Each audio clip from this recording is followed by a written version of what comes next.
Hay edificios tan icónicos que su imagen está grabada permanentemente en la conciencia colectiva de toda la humanidad.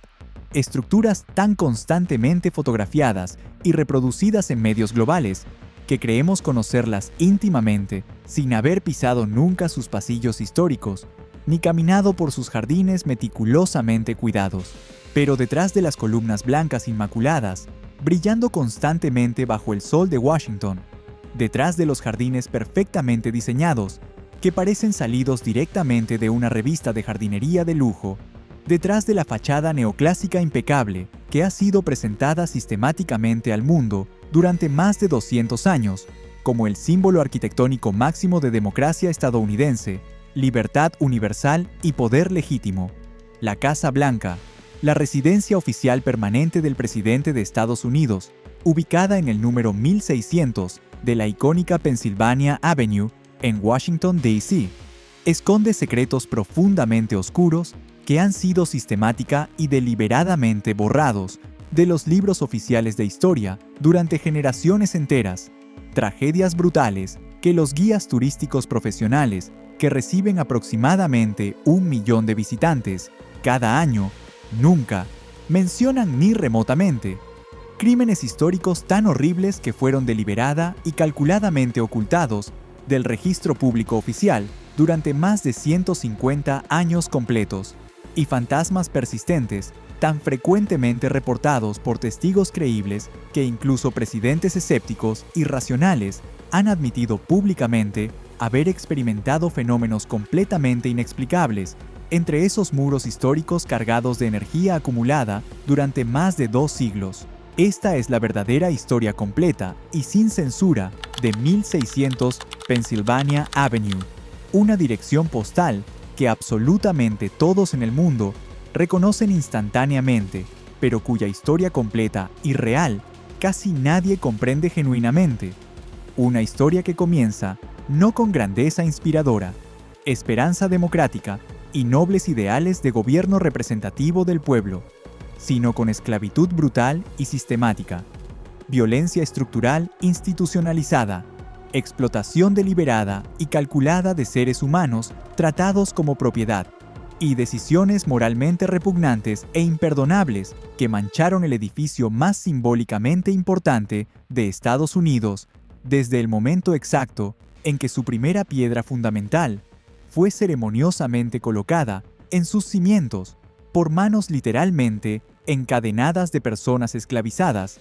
que nunca recibieron un solo centavo por su trabajo forzado durante años de construcción peligrosa. Pero antes de adentrarnos profundamente en los secretos absolutamente más oscuros y más deliberadamente ocultados que la Casa Blanca ha guardado celosamente durante más de 200 años completos, en las muertes violentas y misteriosas que ocurrieron trágicamente entre esos muros blanqueados históricamente, en las decisiones políticas y militares catastróficas tomadas en el despacho oval que costaron directa e innegablemente las vidas de millones de seres humanos inocentes alrededor del mundo entero,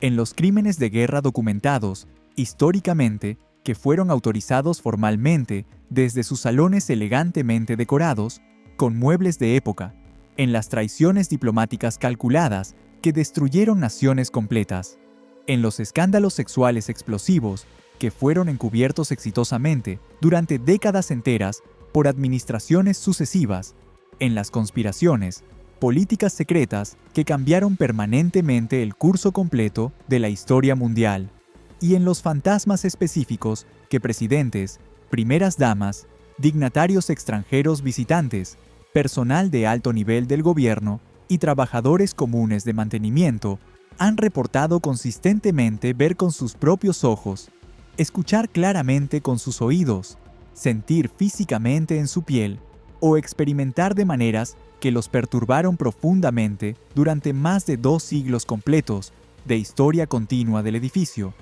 Ayúdame a seguir investigando meticulosamente y documentando exhaustivamente estas historias históricas verdaderas que revelan la verdad incómoda y frecuentemente perturbadora detrás de los símbolos nacionales estadounidenses que hemos sido culturalmente condicionados a venerar automáticamente, sin cuestionar críticamente, sus orígenes problemáticos. Dale like a este video para que el algoritmo lo recomiende activamente a más personas genuinamente interesadas en historia real no censurada por conveniencia política. Sigue el canal para más investigaciones documentadas, meticulosamente sobre los lugares más controversiales y deliberadamente mal representados de la historia estadounidense y mundial.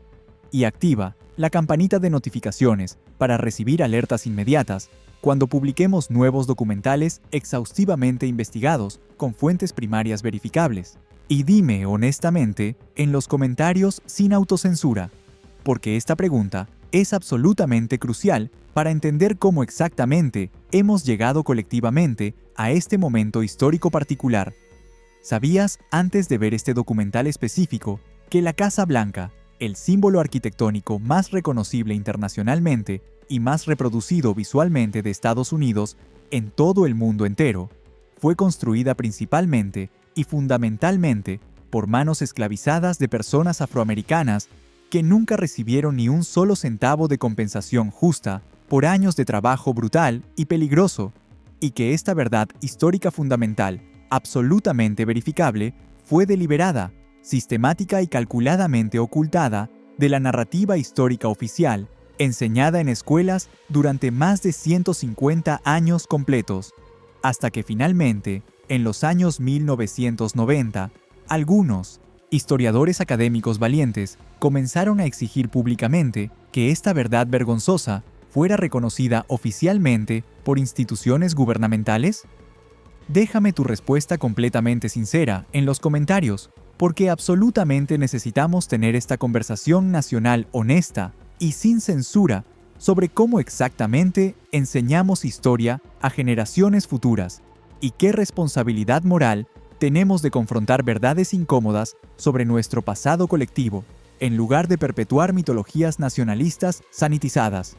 Julio de 1790. La joven nación de Estados Unidos de América, apenas una república independiente de 14 años desde su declaración de independencia dramática y revolucionaria firmada ceremoniosamente en Filadelfia en 1776, declarando separación permanente del Imperio Británico. Todavía extraordinariamente frágil políticamente, con instituciones gubernamentales apenas establecidas, todavía experimentando tentativamente con una forma radicalmente nueva de gobierno democrático representativo, que nunca había sido intentada exitosamente a esta escala masiva en toda la historia humana documentada anteriormente, enfrenta una crisis política potencialmente mortal y existencial que amenaza literal y directamente con destruir la unión frágil de 13 estados, antes de que realmente tenga oportunidad genuina de consolidarse como nación funcional estable, capaz de sobrevivir presiones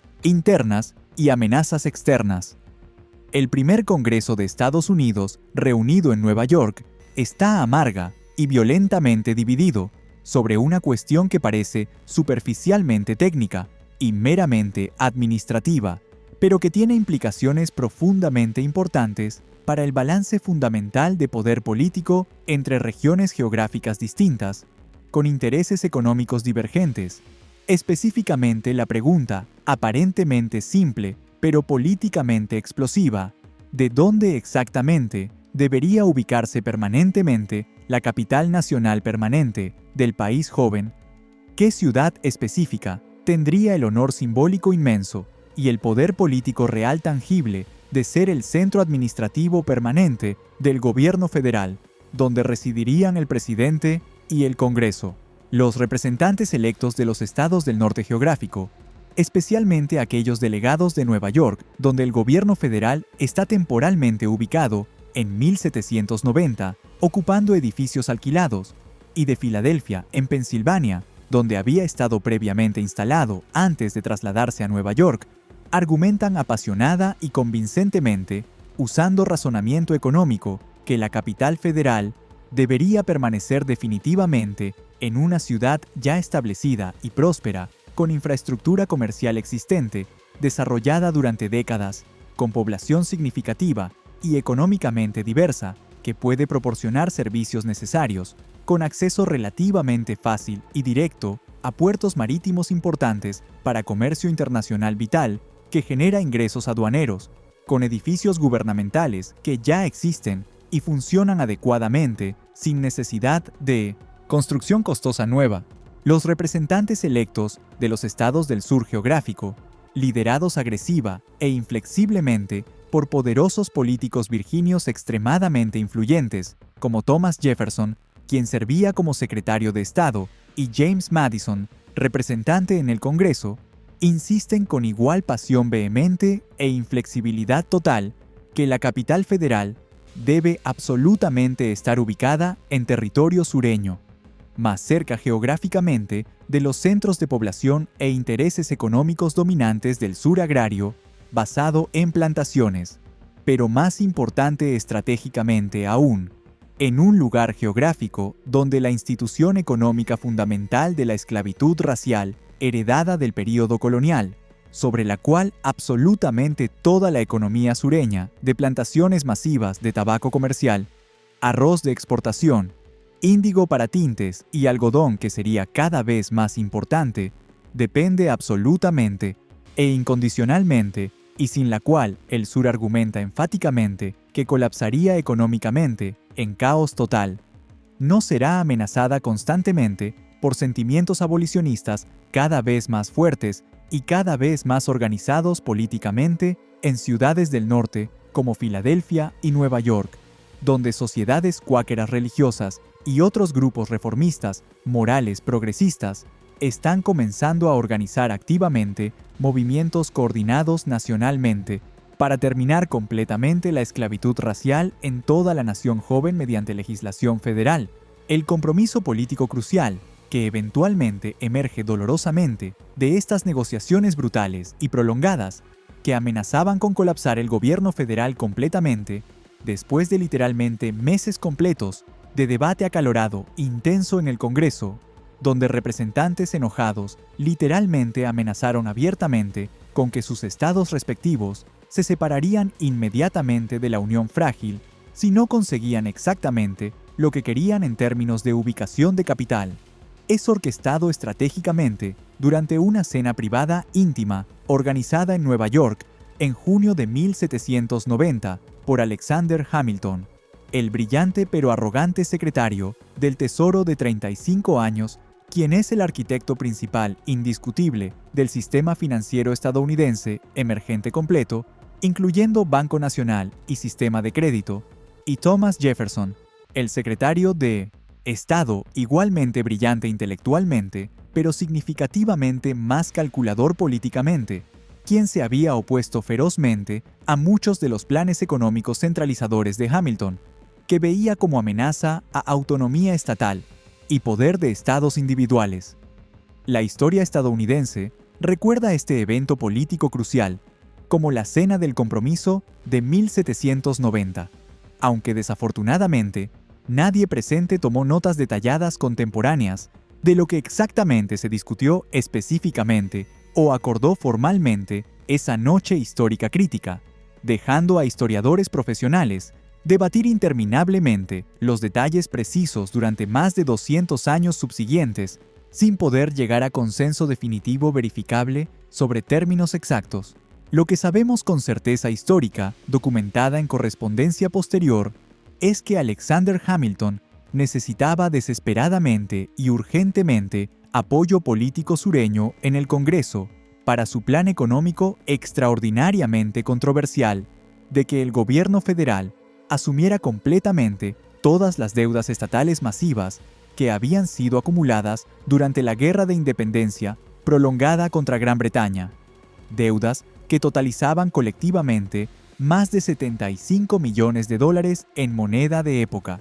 una suma absolutamente astronómica para finales del siglo XVIII, que equivaldría aproximadamente a muchos miles de millones en poder adquisitivo de dinero moderno, ajustado cuidadosamente por inflación acumulada durante 2 siglos. Thomas Jefferson y James Madison necesitaban igualmente desesperadamente garantizar absolutamente que la capital permanente definitiva estaría localizada firmemente en el sur geográfico, protegiendo así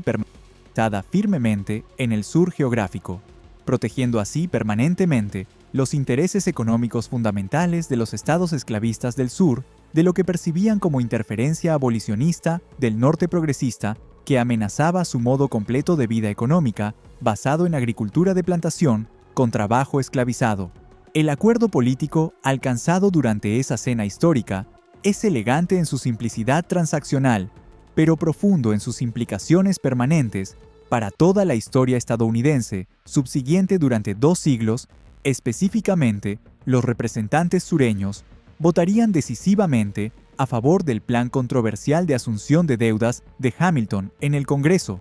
proporcionándole exactamente los votos que necesitaba absolutamente para aprobarlo exitosamente en votación legislativa, y a cambio tangible inmediato, Hamilton usaría toda su considerable influencia política personal con representantes del norte para asegurar que la capital permanente definitiva sería establecida en un distrito federal completamente nuevo, creado específicamente para este propósito, tallado específicamente de tierra donada voluntariamente por los estados esclavistas de Maryland y Virginia, a lo largo del río Potomac, estratégicamente ubicado en el corazón geográfico absoluto del territorio esclavista del sur, donde la institución de esclavitud estaría protegida permanentemente de interferencia legislativa norteña que pudiera abolirla. El presidente George Washington,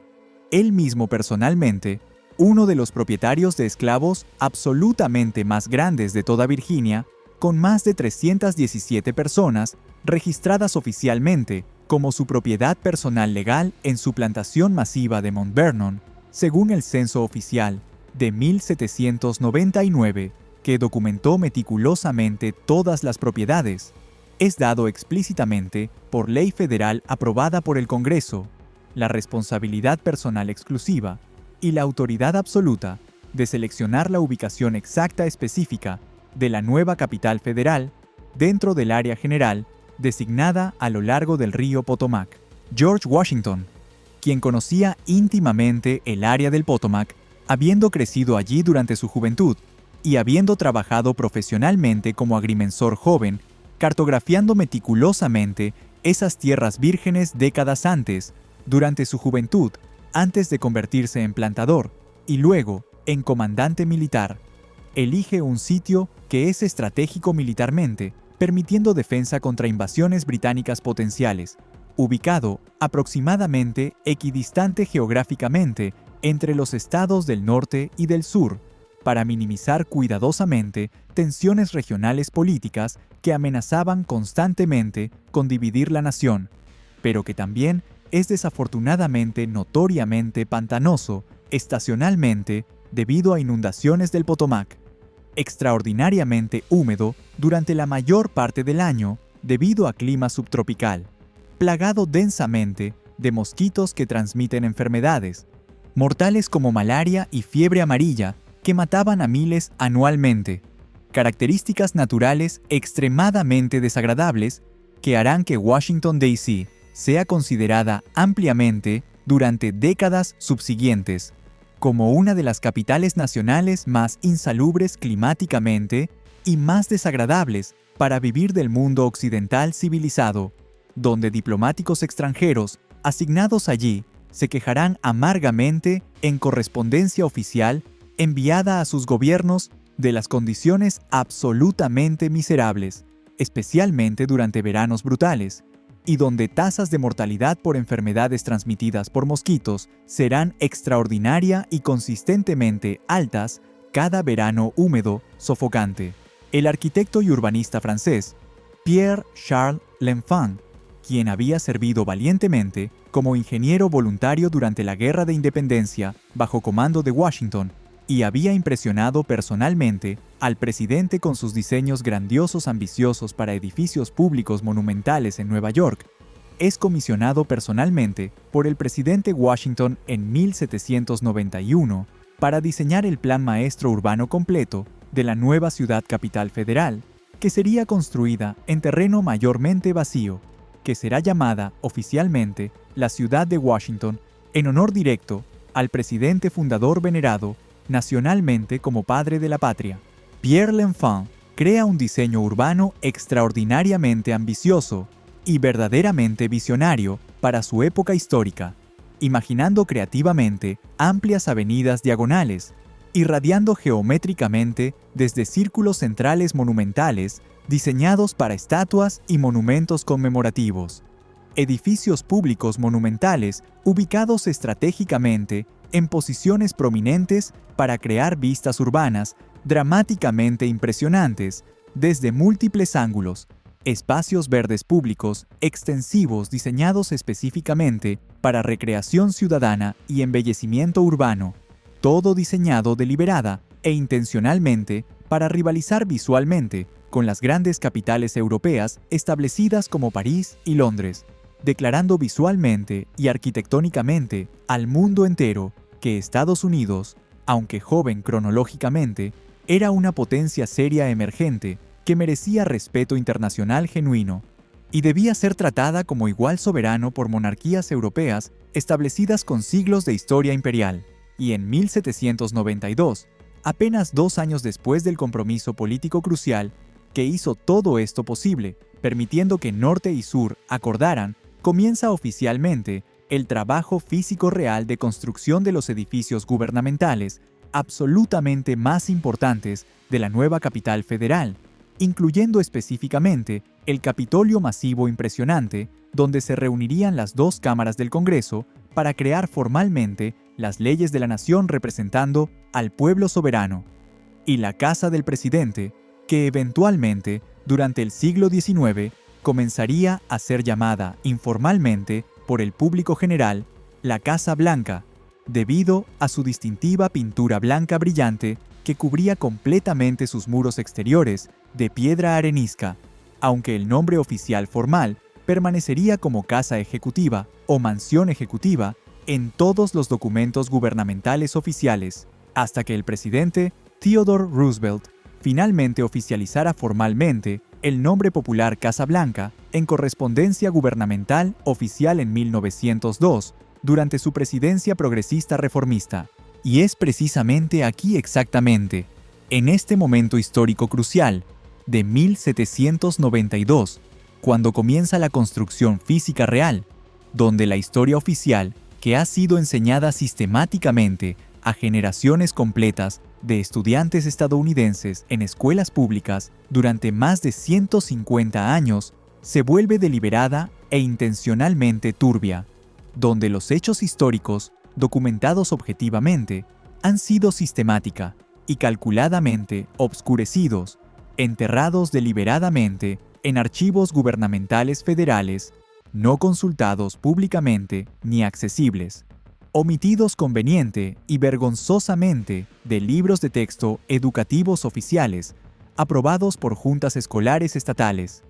y donde la narrativa nacional patriótica, durante más de 150 años completos, simplemente omitió deliberadamente o minimizó dramáticamente la verdad histórica fundamental sobre quién realmente construyó físicamente estos edificios icónicos que simbolizan democracia estadounidense para el mundo entero. Y lo hizo no por olvido histórico inocente, ni por pérdida accidental de registros gubernamentales, sino por decisión consciente, deliberada, calculada de preservar cuidadosamente una mitología nacional patriótica que presentaba a Estados Unidos como tierra de libertad e igualdad universal desde su fundación misma, sin contradicciones morales fundamentales. El arquitecto principal, oficialmente encargado del diseño arquitectónico detallado y supervisión directa de construcción de la Casa del Presidente, es James Hoban, un talentoso arquitecto y constructor irlandés inmigrante de aproximadamente 30 años,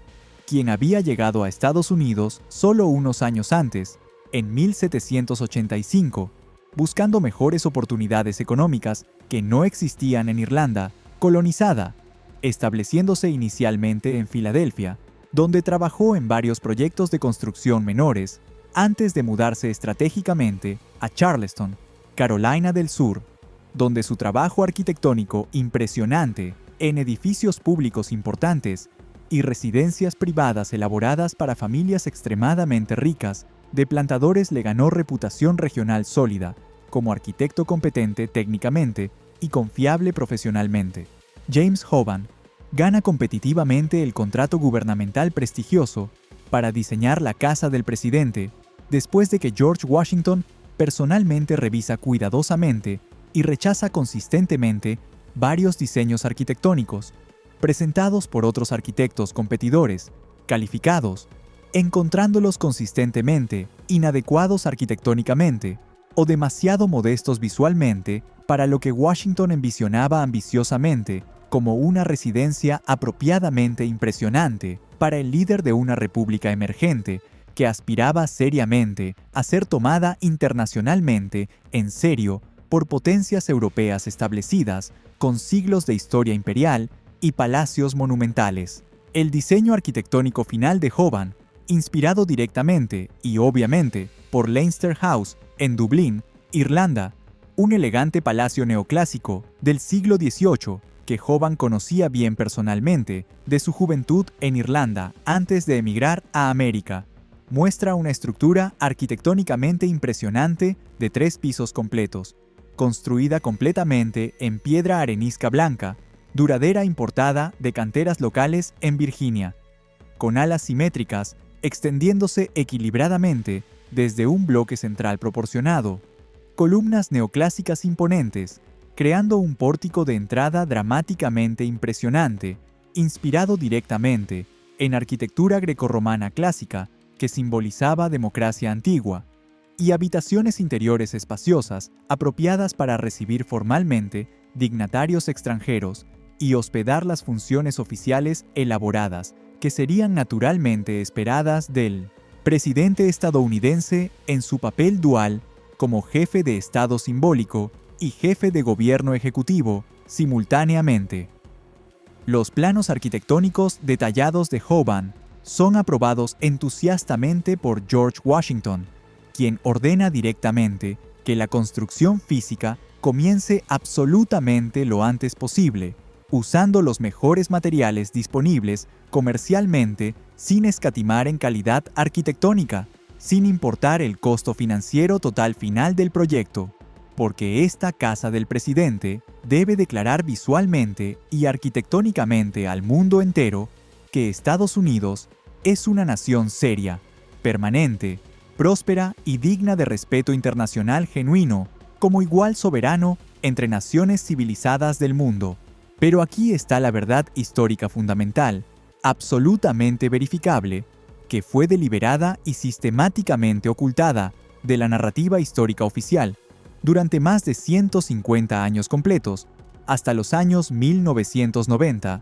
James Hoban no construye personalmente la Casa Blanca con sus propias manos físicas, trabajando piedra por piedra personalmente, ni tampoco principalmente con trabajadores blancos libres pagados salarios justos diarios por su labor ardua y frecuentemente peligrosa. La construcción física de la Casa Blanca, desde su inicio oficial en octubre de 1792, cuando se coloca ceremoniosamente la primera piedra angular, en presencia de dignatarios gubernamentales y masones locales, hasta su finalización parcial en noviembre de 1800, cuando el presidente John Adams y su esposa Abigail se mudan ceremoniosamente a un edificio que todavía está dramática,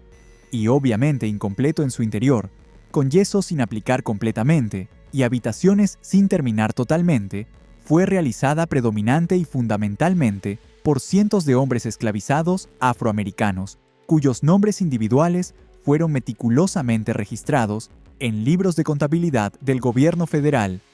no por respeto humanitario a su humanidad inherente o dignidad personal, sino simplemente porque el gobierno necesitaba rastrear con precisión financiera los pagos monetarios hechos a los propietarios blancos que alquilaban comercialmente sus esclavos para el proyecto de construcción gubernamental masivo. Los registros históricos oficiales preservados meticulosamente en los archivos nacionales en Washington, D.C., documentos gubernamentales originales que permanecieron prácticamente sin consultar por historiadores profesionales durante más de 150 años completos, hasta que finalmente, en los años 1980 y 90, algunos académicos valientes como Jesse Holland, autor de Black Men Built the Capitol, comenzaron a investigar sistemática y exhaustivamente el papel histórico fundamental de trabajo esclavizado en construcción de edificios gubernamentales federales en la capital nacional. Revelan con claridad documental incómoda e innegable que el gobierno federal de Estados Unidos pagaba directamente a propietarios de esclavos locales residentes en Maryland y Virginia aproximadamente 60 centavos diarios por cada persona esclavizada que alquilaban comercialmente para trabajar en el proyecto masivo de construcción de la casa del presidente bajo supervisión directa de James Hoban y sus capataces, mientras que trabajadores blancos libres, cuando eran empleados ocasionalmente para tareas especializadas específicas que requerían habilidades particulares, certificadas, recibían directamente aproximadamente $1.50 diarios pagados a sus manos, más del doble proporcionalmente del valor pagado por trabajo esclavo equivalente, y crucialmente, fundamentalmente, ese dinero completo iba directa e inmediatamente a sus bolsillos personales, permitiéndoles mantener familias y acumular modestos ahorros para futuro, en lugar de a un propietario intermediario parasitario que se embolsaba completamente todo el pago sin realizar ningún trabajo físico personal. Los hombres esclavizados realizaban sistemática y consistentemente el trabajo absolutamente más peligroso físicamente, más agotador corporalmente y más fundamental estructuralmente de toda la construcción masiva del edificio presidencial. Ellos cortaban laboriosamente las enormes piedras pesadas de arenisca, usando herramientas manuales primitivas de hierro como cinceles y martillos. Cada bloque de piedra pesando literalmente cientos de kilogramos cuando estaba completamente cortado y conformado apropiadamente, de canteras gubernamentales localizadas en Aquia Creek, Virginia, a aproximadamente 64 kilómetros al sur de Washington, D.C. Trabajo absolutamente brutal, que requería literalmente horas interminables diarias, de cortar meticulosamente y picar repetitivamente piedra dura extremadamente resistente bajo el sol castigador implacable del verano de Virginia, cuando temperaturas frecuentemente excedían 35 grados Celsius con humedad sofocante, creando constantemente nubes densas sofocantes de polvo fino de piedra que los trabajadores respiraban inevitablemente durante horas continuas sin ninguna protección respiratoria de ningún tipo, causando problemas respiratorios severos, incluyendo silicosis pulmonar y frecuentemente permanentes que acortaban dramáticamente sus vidas esperadas. Ellos arrastraban estas piedras masivas, extremadamente pesadas, usando cuerdas gruesas de cáñamo, poleas de madera primitivas y carros de madera básicos, tirados por bueyes desde las canteras hasta barcazas esperando en el río Potomac. Luego, las transportaban laboriosamente por agua durante horas, hasta el sitio de construcción en Washington, donde eran descargadas manualmente con fuerza bruta humana, trabajo que requería fuerza física extrema sostenida durante jornadas de 18 horas y coordinación precisa colectiva entre múltiples trabajadores sincronizados, porque un solo error o resbalón podría resultar fácil y fatalmente en piedras de literalmente cientos de kilogramos, aplastando instantáneamente a trabajadores matándolos en el acto, o dejándolos permanentemente lisiados sin ninguna compensación ni atención médica adecuada. Ellos trabajaban consistentemente desde mucho antes del amanecer, cuando todavía estaba oscuro, hasta después del anochecer, cuando ya no había luz solar natural durante los meses de verano, cuando los días eran naturalmente más largos, frecuentemente 18 a 20 horas diarias, agotadoras sin descanso adecuado ni días libres, bajo condiciones climáticas extremas que regularmente mataban trabajadores por agotamiento físico extremo, golpe de calor fatal en los veranos brutalmente húmedos de Washington, donde temperaturas regularmente excedían 35 grados Celsius con humedad relativa del 90% o más, creando condiciones insoportables humanamente, e hipotermia mortal durante inviernos fríos cuando eran forzados cruelmente a continuar trabajando al exterior, incluso cuando nieve y hielo hacían las condiciones extraordinariamente peligrosas para cualquier ser humano, expuesto sin ropa adecuada de abrigo. Los hombres esclavizados mezclaban interminablemente toneladas literales de mortero cada día laborable durante años de construcción continua, un proceso extremadamente laborioso que requería combinar cal viva cáustica, que quemaba piel, arena gruesa y agua en proporciones precisas específicas, según instrucciones de albañiles maestros supervisores. Luego mezclar vigorosamente la combinación química durante horas, hasta alcanzar la consistencia correcta exacta, que permitiría adherencia apropiada de piedras pesadas, trabajo repetitivo, monótono y físicamente agotador, que destruía literalmente las manos, causando quemaduras químicas por cal y espaldas de los trabajadores permanentemente, dejándolos con dolor crónico incapacitante, que duraba el resto de sus vidas. Ellos colocaban meticulosamente cada piedra individual, de las literalmente miles que componen la estructura completa masiva de la Casa Blanca, siguiendo diseños arquitectónicos detallados de James Hoban, trabajo meticuloso que requería precisión considerable y ojo entrenado para asegurar que las paredes exteriores fueran estructuralmente sólidas, capaces de soportar peso de pisos superiores sin colapsar, y estéticamente aceptables según estándares arquitectónicos neoclásicos, exigentes de la época que demandaban simetría perfecta.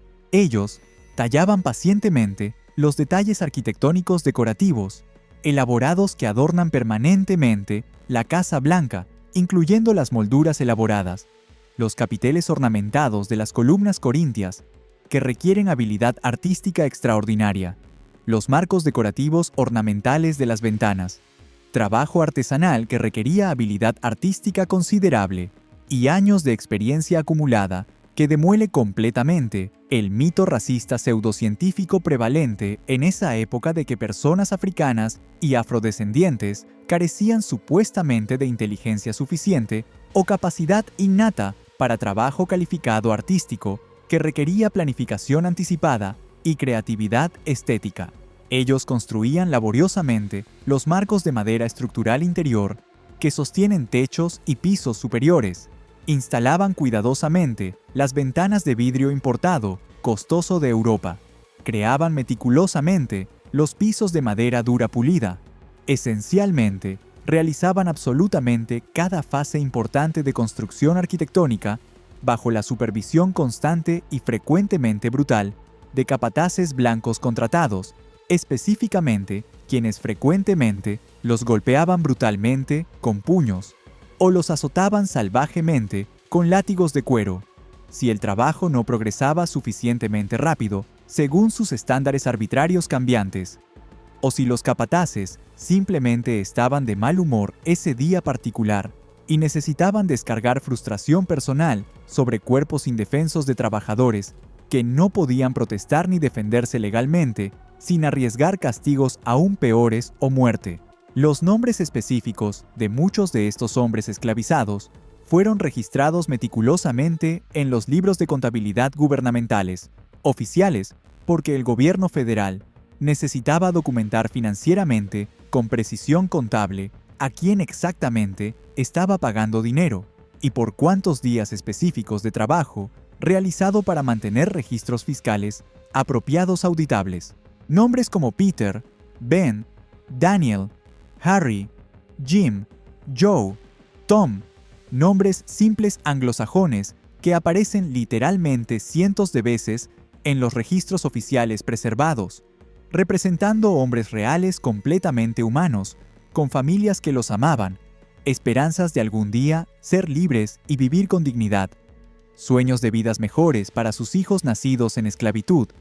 talentos individuales únicos, que trabajaron literalmente años completos de sus vidas, construyendo meticulosamente, con sus propias manos sangrantes y callosas, la residencia permanente del hombre más poderoso de Estados Unidos, el símbolo arquitectónico máximo de democracia estadounidense y libertad universal proclamada en Declaración de Independencia, mientras ellos mismos no tenían literalmente ninguna libertad personal de ningún tipo, ningún derecho legal reconocido bajo ley estadounidense, federal o estatal, ninguna esperanza realista de algún día Ver cualquier beneficio personal tangible del edificio, absolutamente magnífico, que sus manos creadoras talentosas estaban construyendo meticulosamente, piedra por piedra pesada, durante años de labor forzada, sin compensación. Algunos de estos hombres eran artesanos extraordinariamente calificados profesionalmente, carpinteros maestros con décadas de experiencia práctica, albañiles expertos altamente capacitados que habían perfeccionado su oficio durante años, herreros talentosos, capaces de crear obras de arte funcional en metal forjado, cuyas habilidades especializadas valiosas habían sido desarrolladas durante años de entrenamiento intensivo, bajo maestros artesanos y práctica acumulada constante, perfeccionando técnicas complejas, pero quienes bajo las leyes de esclavitud racial imperantes en Estados Unidos eran considerados legalmente no como seres humanos, con agencia moral y dignidad inherente, sino como propiedad personal mueble, exactamente igual, legalmente, que caballos de carga o herramientas agrícolas o cualquier otro objeto sin derechos, que podían ser comprados en subastas públicas, vendidos a nuevos propietarios según capricho económico, alquilados comercialmente para generar ingresos pasivos, golpeados brutalmente como castigos sin consecuencias legales, o trabajados literalmente hasta la muerte por agotamiento, según los caprichos completamente arbitrarios e incontestables de sus propietarios blancos legales, que tenían poder absoluto de vida y muerte sobre ellos sin supervisión gubernamental. Esta explotación brutal, sistemática e institucionalizada de trabajo esclavizado para construir la Casa Blanca no fue un accidente histórico desafortunado inevitable, ni un efecto secundario no intencional de circunstancias económicas inevitables de la época que no podían evitarse razonablemente, ni una decisión tomada independientemente por contratistas individuales privados, actuando sin conocimiento o aprobación explícita del gobierno federal. Fue una decisión deliberada, calculada, completamente consciente y moralmente indefendible, tomada al más alto nivel absoluto del gobierno federal de Estados Unidos, incluyendo específicamente y documentadamente por el presidente George Washington personalmente, quien supervisaba construcción visitando regularmente el sitio, para minimizar deliberadamente los costos financieros totales de construcción gubernamental, mientras maximizaba estratégicamente la velocidad de completar el proyecto masivo dentro de plazos políticos establecidos, explotando despiadada, sistemática y completamente sin remordimiento un sistema arraigado de esclavitud racial que permitía al gobierno esencialmente obtener trabajo de construcción calificado prácticamente gratis, comparativamente hablando, pagando solo una pequeña fracción del costo de trabajo libre, equivalente al propietario blanco intermediario, mientras el trabajador real esclavizado, que realizaba físicamente todo el trabajo peligroso, recibía literalmente absolutamente nada material, excepto raciones mínimas inadecuadas de comida, que apenas prevenían inanición, y quizás una sola manta delgada para dormir sobre piso de tierra en barracones miserables. Y lo que hace esta historia aún más moralmente repugnante, más éticamente imperdonable y más hipócritamente asombrosa, históricamente, es que George Washington, quien supervisaba personalmente muchos aspectos importantes de la planificación urbana y construcción de la nueva capital federal, visitando el sitio regularmente durante sus viajes presidenciales e inspeccionando personalmente el progreso de construcción y dando instrucciones directas a James Hoban, sabía exacta y precisamente lo que estaba sucediendo en términos de explotación masiva de trabajo esclavo, porque él mismo había usado extensivamente y continuaba usando activamente mano de obra esclavizada de manera virtualmente idéntica en su plantación personal masiva de Mount Vernon en Virginia, durante décadas completas de su vida adulta como plantador rico, donde más de 317 personas esclavizadas, documentadas, oficialmente trabajaban diariamente desde amanecer hasta anochecer, cultivando tabaco comercial para exportación europea, trigo para mercado doméstico y otros cultivos agrícolas bajo condiciones similarmente brutales e inhumanas de explotación total, sin compensación monetaria ni esperanza de libertad. Más aún, Reveladoramente, durante sus 2 términos presidenciales, completos consecutivos, desde 1789 hasta 1797, George Washington deliberadamente trajo a varios de sus propios esclavos personales desde su plantación de Mount Vernon para trabajar directamente en la residencia presidencial. Primero en Nueva York, cuando la capital temporal estaba allí durante 1790, y luego en Filadelfia, mientras el gobierno federal estaba temporalmente ubicado en esa ciudad progresista antes de que Washington, D.C. estuviera completada y lista para ocupación gubernamental,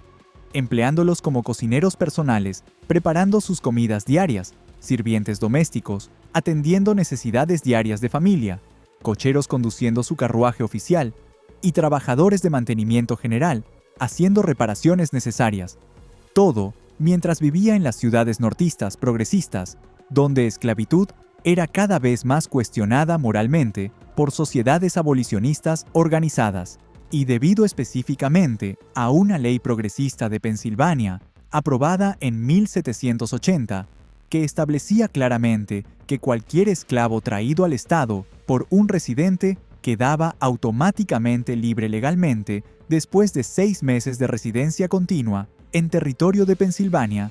George Washington desarrolló deliberadamente y ejecutó consistentemente un sistema calculado de rotación geográfica, diseñado específicamente para burlar esta ley anti-esclavitud progresista, enviando regularmente a sus esclavizados de regreso a Virginia en carruajes privados, justo antes de que alcanzaran los 6 meses cruciales de residencia continua en Filadelfia, manteniéndolos en Mount Vernon durante unas semanas para romper técnica y legalmente la continuidad de residencia en Pensilvania,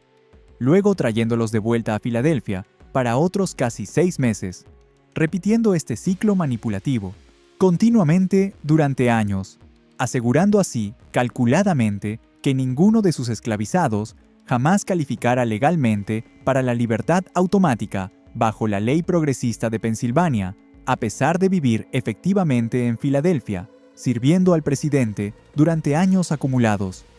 Esta manipulación deliberada y cínica de ley, diseñada explícitamente para terminar gradualmente la esclavitud en Pensilvania, ejecutada metódicamente por el presidente de Estados Unidos, trabajando desde la residencia presidencial oficial, demuestra con claridad histórica incómoda e innegable que Washington estaba absolutamente dispuesto a usar cualquier táctica legal disponible, incluyendo elusión legal descarada y cínica de espíritu de leyes antiesclavitud, para mantener a seres humanos en esclavitud perpetua, sirviendo sus necesidades personales y comodidad material sin compensación ni libertad. Una de estas personas específicas esclavizadas por George Washington era Ona Maria Judge, una joven afroamericana de 22 años que había nacido en esclavitud en la plantación de Mount Vernon en 1774, hija biológica de Betty, una costurera esclavizada que trabajaba en la mansión principal, y Andrew Judge, un sastre blanco inglés que trabajaba temporalmente para Washington como artesano contratado.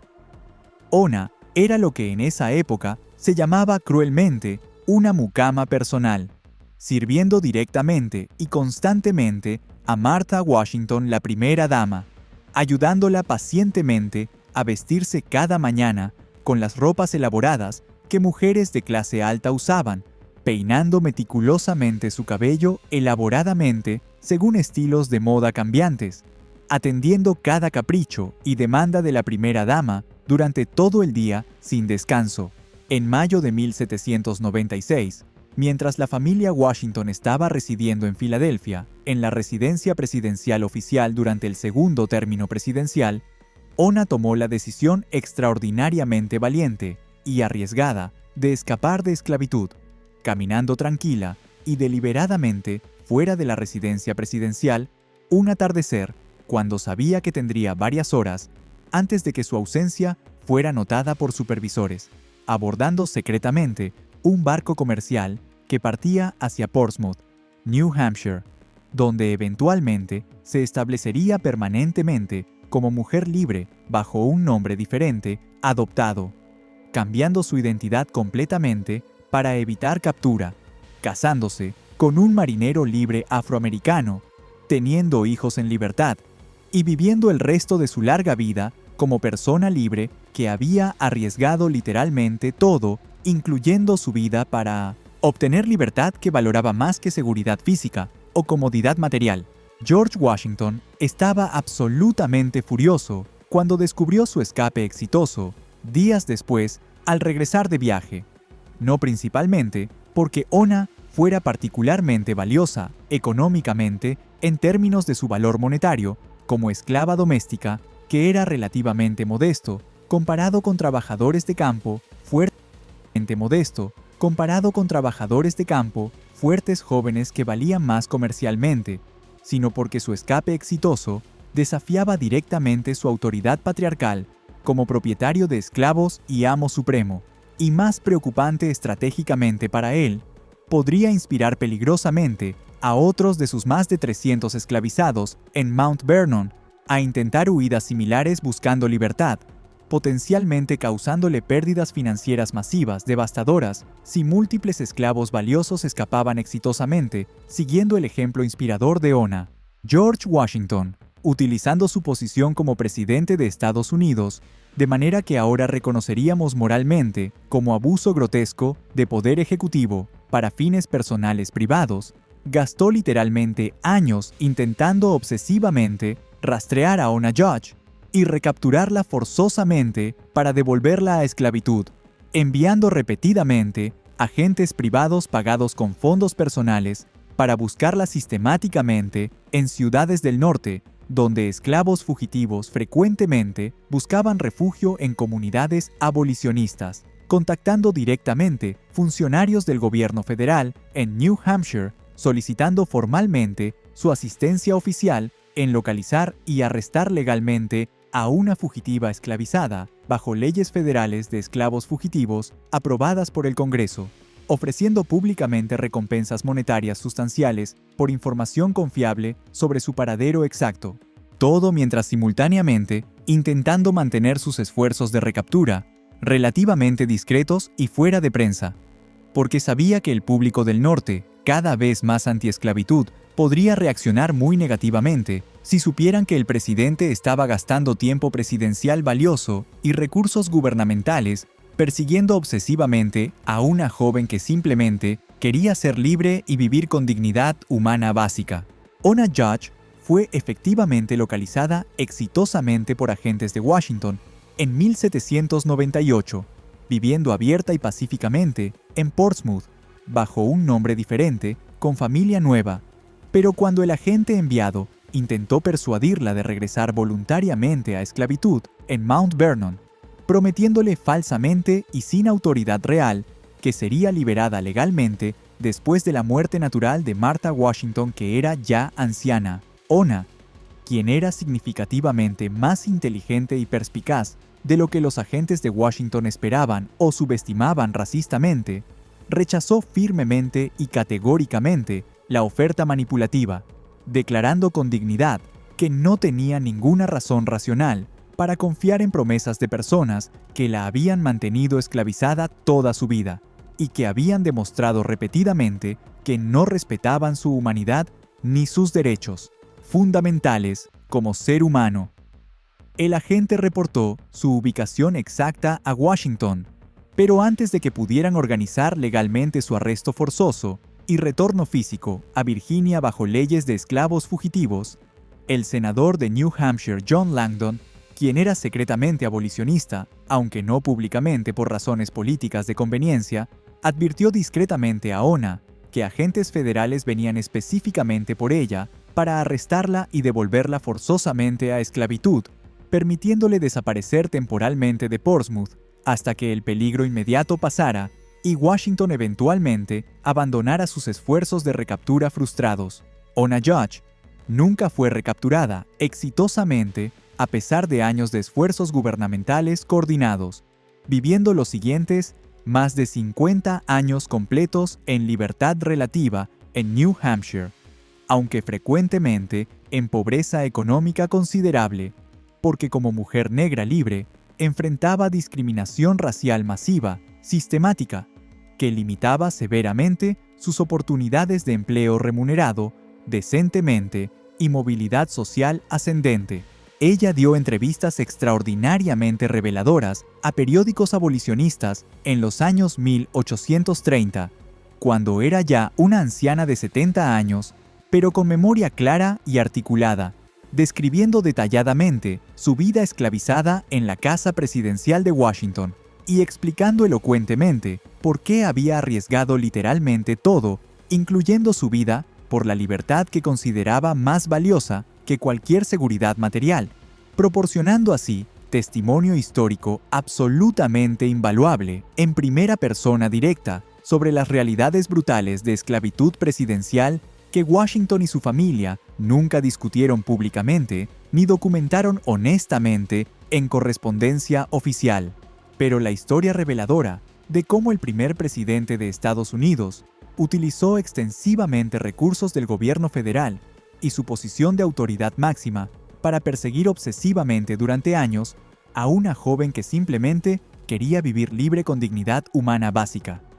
Revela verdades profundamente incómodas sobre la hipocresía fundamental masiva incorporada en la fundación misma de Estados Unidos, donde hombres que escribieron elocuentemente sobre derechos humanos inalienables y libertad universal en declaración de independencia, simultáneamente mantenían a cientos de seres humanos en esclavitud brutal perpetua, y donde el símbolo arquitectónico máximo de democracia estadounidense, la Casa Blanca misma,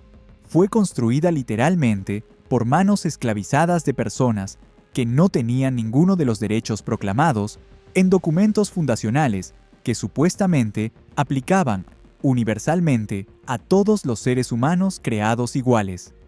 La Casa Blanca finalmente es ocupada por primera vez en noviembre de 1800, cuando el presidente John Adams y su esposa Abigail se mudan ceremoniosamente al edificio que todavía está dramáticamente incompleto, con yeso sin aplicar en muchas paredes interiores, escaleras sin terminar, habitaciones sin amueblar, jardines sin plantar. Abigail Adams escribe cartas privadas a familiares, quejándose amargamente de las condiciones primitivas, describiendo que el edificio está húmedo constantemente, frío penetrante en invierno porque chimeneas no funcionan apropiadamente, rodeado de barro debido a construcción continua, prácticamente inhabitable, según estándares de confort que ella esperaba razonablemente. Thomas Jefferson se convierte en el primer presidente en residir allí durante un término completo, desde 1801 hasta 1809,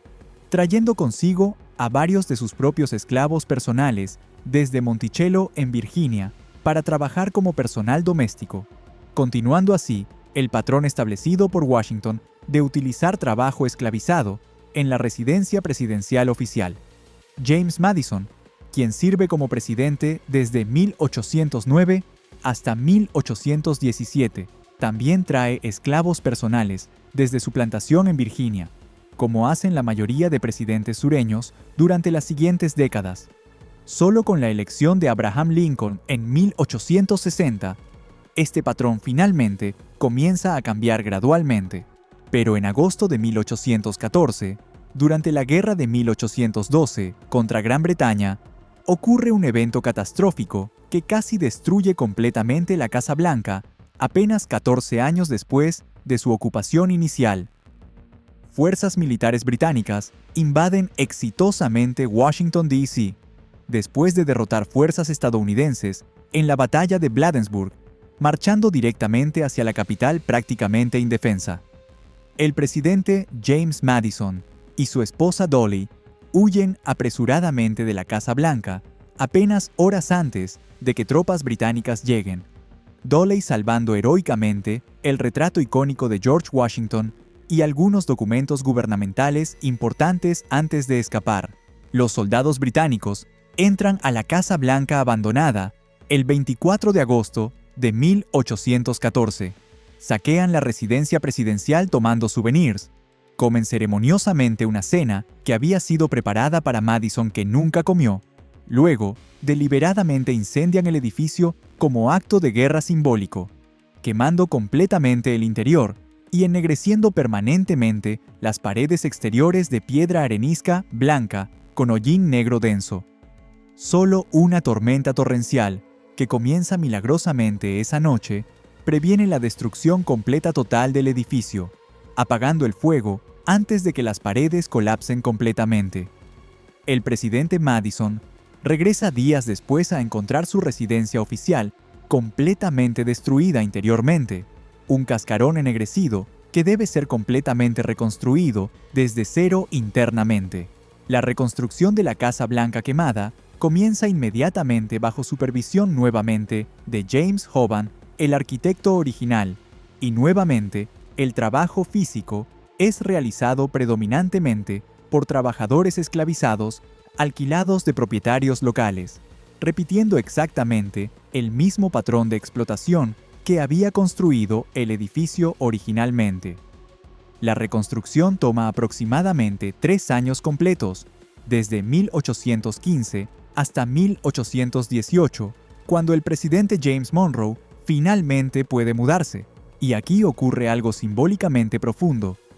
Las paredes exteriores de piedra arenisca, que habían sido ennegrecidas permanentemente por el hollín del incendio británico, son cubiertas completamente con múltiples capas gruesas de pintura blanca brillante a base de cal para ocultar las manchas negras, transformando el edificio quemado en una estructura blanca inmaculada que brilla bajo el sol. Es después de esta reconstrucción que el edificio comienza a ser llamado cada vez más frecuentemente en conversación pública como la Casa Blanca, debido a su apariencia blanca distintiva, aunque oficialmente permanece como Casa Ejecutiva en documentos gubernamentales. La ironía histórica es casi demasiado perfecta. El edificio es literalmente blanqueado con capas de pintura blanca que ocultan completamente el daño y las cicatrices negras subyacentes, exactamente como la narrativa histórica oficial fue metafóricamente blanqueada durante 150 años con omisiones deliberadas que ocultaron las verdades incómodas sobre esclavitud y contradicciones morales fundamentales. Durante las décadas siguientes, desde 1820 hasta 1860, la Casa Blanca se convierte en el centro desde donde se toman algunas de las decisiones políticas más moralmente cuestionables y humanamente devastadoras en toda la historia estadounidense. Decisiones que causan directamente la muerte de cientos de miles de personas, el desplazamiento forzado de poblaciones enteras y sufrimiento incalculable que reverbera durante generaciones. Y necesitamos examinar específicamente estas decisiones sin sanitización patriótica para entender completamente la historia oscura real del edificio más simbólico de Estados Unidos. 28 de mayo de 1830, el presidente Andrew Jackson, trabajando desde su oficina en la Casa Blanca, firma ceremoniosamente la Ley de Remoción de Indios que había presionado agresivamente al Congreso para aprobar durante más de un año, contra oposición significativa. Esta ley autoriza formalmente al gobierno federal a forzar la remoción masiva obligatoria de todas las tribus nativas americanas que todavía viven al este del río Mississippi, aproximadamente 60,000 personas de 5 tribus principales: Cherokee, Choctaw, Chickasaw, Creek y Seminole, reubicándolas forzosamente hacia territorios designados al oeste del Mississippi, en lo que eventualmente se convertirá en Oklahoma y Kansas, tierras que el gobierno promete serán suyas para siempre, pero que eventualmente serán tomadas nuevamente cuando colonos blancos decidan que quieren esas tierras, también en patrón predecible, de traición continua. Andrew Jackson presenta esta política públicamente usando retórica que suena superficialmente humanitaria, argumentando en discursos que separar geográficamente a nativos americanos de colonos blancos expansionistas prevendrá conflictos violentos inevitables, que mover a las tribus lejos de influencia corruptora de sociedad blanca les permitirá preservar sus culturas tradicionales en paz aislada, que el gobierno les proporcionará tierras nuevas igualmente buenas y asistencia para establecerse exitosamente. Pero absolutamente nadie prestando atención honesta cree estas justificaciones manipulativas. La verdadera motivación es completamente obvia y no particularmente oculta. Colonos blancos, especialmente en Georgia, Alabama, Mississippi y Florida, quieren desesperadamente las tierras fértiles que las tribus nativas controlan legalmente mediante tratados federales, particularmente después de que oro es descubierto en territorio cherokee, en Georgia, en 1828, creando fiebre de oro que atrae miles de mineros blancos que invaden ilegalmente tierras cherokee, roban oro, atacan a nativos violentamente,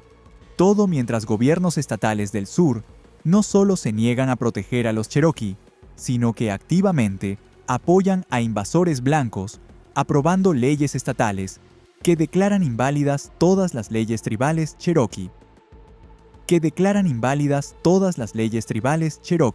Y afirman jurisdicción estatal sobre territorio cherokee, en violación directa, flagrante de tratados federales firmados previamente. Jackson, quien personalmente odiaba a nativos americanos con intensidad racista extrema, habiendo pasado gran parte de su carrera militar, antes de presidencia, luchando contra tribus nativas en Tennessee, Alabama y Florida, frecuentemente ordenando masacres de aldeas enteras, incluyendo mujeres y niños indefensos, ve la ley de remoción como solución final al problema indio,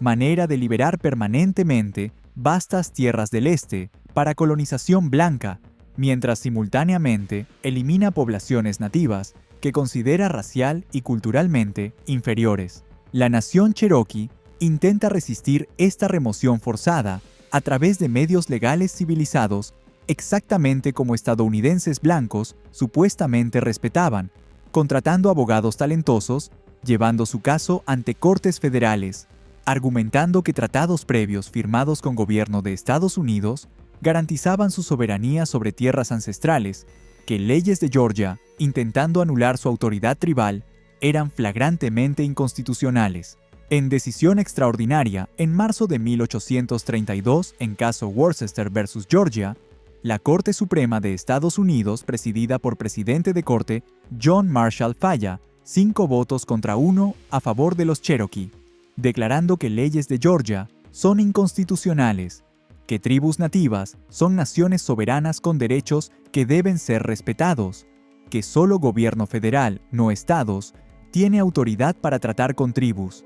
Es victoria legal masiva que teóricamente debería proteger a Cherokee de remoción forzada, pero Andrew Jackson, trabajando desde Casablanca, simplemente ignora abierta y desafiantemente la decisión de Corte Suprema, rehusando hacer cumplir el fallo judicial, supuestamente declarando en conversación privada, aunque no hay evidencia documental directa de esta cita exacta, pero ciertamente refleja su actitud documentada, que John Marshall ha tomado su decisión, ahora déjenlo hacerla cumplir,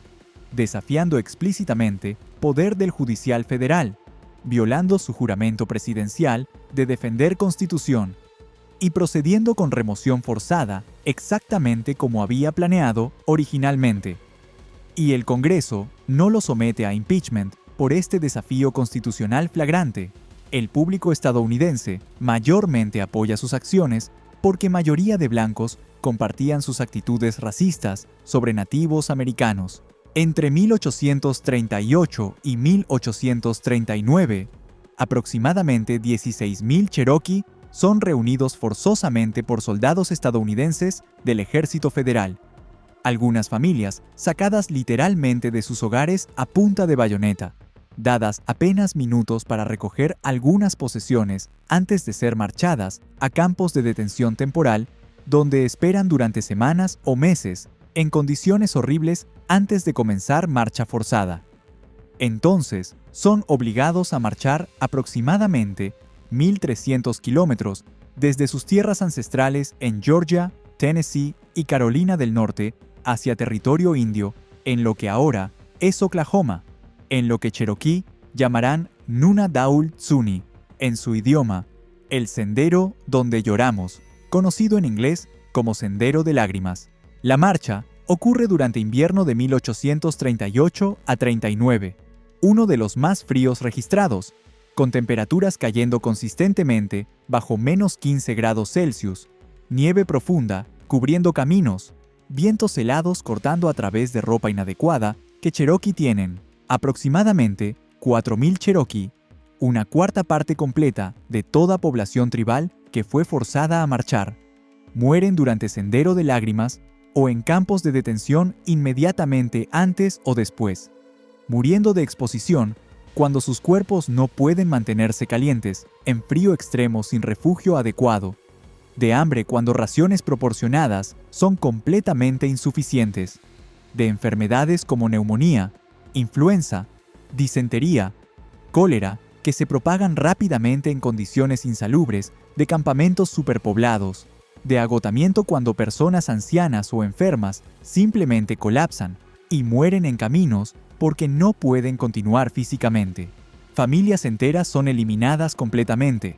Niños mueren en brazos de madres desesperadas. Ancianos que habían vivido 70 u 80 años mueren congelados en zanjas al lado del camino. Soldados estadounidenses encargados de supervisar marcha frecuentemente se niegan a permitir que Cherokee se detengan suficiente tiempo para enterrar apropiadamente a sus muertos según sus tradiciones culturales, forzándolos a dejar cuerpos al lado del camino, donde serían comidos por animales salvajes. Profanación adicional que traumatizó profundamente a sobrevivientes Cherokee. Las otras 4 tribus principales experimentan proporciones similares o peores de muerte durante sus propias marchas forzadas autorizadas desde Casablanca. Los Choctaw marchan primero desde 1831 hasta 1833, con aproximadamente 2.500 a 6.000, muriendo de total de 15.000 personas. Los Creek son forzados a marchar en 1836, después de que su resistencia desesperada es aplastada militarmente, con aproximadamente 3.500, muriendo de 23.000 totales. Los Chickasaws marchan en 1837, con menos muertes proporcionalmente, solo porque eran tribu más pequeña y pudieron negociar ligeramente mejores condiciones. Los Seminole resisten militarmente en Florida durante años en Segunda Guerra. Seminole, uno de conflictos más largos y costosos que Estados Unidos luchó durante siglo XIX, antes de que mayoría sean finalmente forzados a marchar hacia Oklahoma, aunque algunos cientos escapan a Everglades de Florida, donde sus descendientes viven hasta hoy, nunca habiendo rendido formalmente. En total, entre 15.000 y 20.000 nativos americanos mueren como resultado directo de estas marchas forzadas autorizadas por Ley de Remoción de Indios que Andrew Jackson firmó en Casablanca, y miles más mueren en años siguientes de enfermedades, desnutrición y privaciones en territorios occidentales, donde fueron confinados. Andrew Jackson murió en junio de 1845 en su plantación Hermitage, en Tennessee,